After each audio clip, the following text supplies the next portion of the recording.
বড় মুখ রে, তত বড় কথা ফকির বাচ্চা। বাবু তুমি কোথায় ছিলে? তুমি জানো এই ছোট লোকের বাচ্চাটা আমাকে কখন থেকে বিরক্ত করতেছে? উনি ছোট লোক না, উনি হচ্ছেন আমার বাবা, শিকদার গ্রুপের মালিক।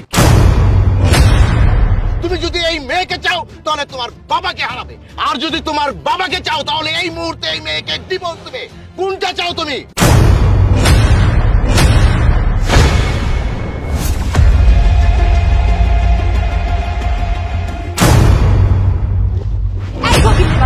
তুই আমার গাড়িতে বসছিস কেন? আমার গাড়িতে বসার সাহস তোকে কে দিছে? তুই মাটিতে বসতে পারিস না? না আমি এমনি বসেছিলাম। এমনি বসেছিলি মানে?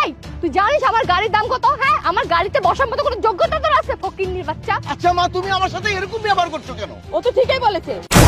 কি রে, তোর ভিতরে কি বুদ্ধি নেই যে এই গাড়ির উপরে বসা যায় না?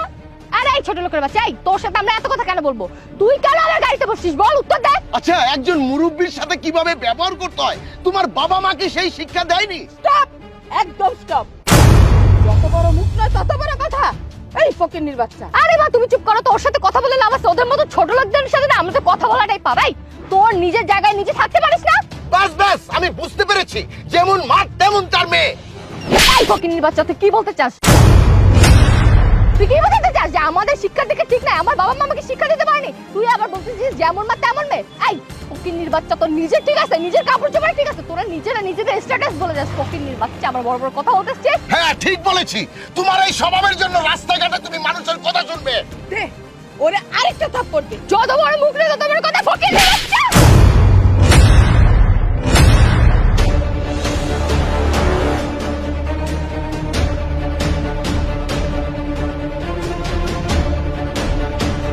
বাবু তুমি কোথায় ছিলে? তুমি জানো এই ছোট লোকের বাচ্চাটা আমাকে কখন থেকে বিরক্ত করতেছে? কাকে তুই ছোট লোকের বাচ্চা বলছিস? তুমি এই ছোট লোকের বাচ্চার জন্য আমার গায়ে হাত তুল। চুপ! উনি ছোট লোক না, উনি হচ্ছেন আমার বাবা, শিকদার গ্রুপের মালিক। বাবা কি হয়েছিল যার জন্য ও তোমার সাথে এত খারাপ ব্যবহার করলো? দেখ বাবা আলামিন, আমি গাড়ির উপরে বসেছিলাম, এই দুইজন পেছন থেকে এসে আমাকে ধাক্কা মেরে ফেলে দেয়, তারপর মুখে যা আসে না তাই আমাকে বলে, এবং কি আমার গায়ে হাত পর্যন্ত তোলে। আলামিন, তুমি ভালোবেসে এই মেয়েকে বিয়ে করেছো, আমি কোনো আপত্তি করিনি, কিন্তু আজকে যা হয়েছে এরপরে তোমার সামনে পথ আছে দুটো। তুমি যদি এই মেয়েকে চাও তাহলে তোমার বাবাকে হারাবে, আর যদি তোমার বাবাকে চাও তাহলে এই মুহূর্তে এই মেয়েকে ডিভোর্স দেবে। কোনটা চাও তুমি?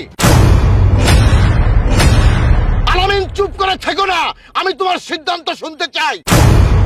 হ্যাঁ আমি বুঝতে পেরেছি, তোমার নীরবতা বুঝিয়ে দিচ্ছে তুমি এই মেয়েকে চাও।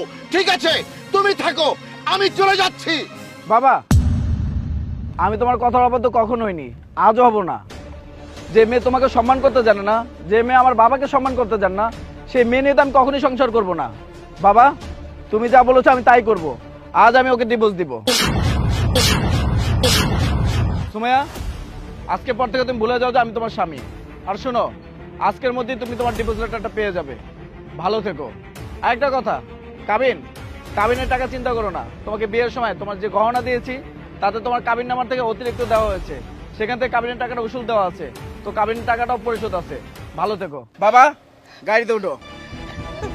ভাই সাহেব, ভাই সাহেব আমার একটা কথা শুনেন ভাই সাহেব, আপনি আমার মেয়েটাকে এত বড় শাস্তি দিতে পারেন না।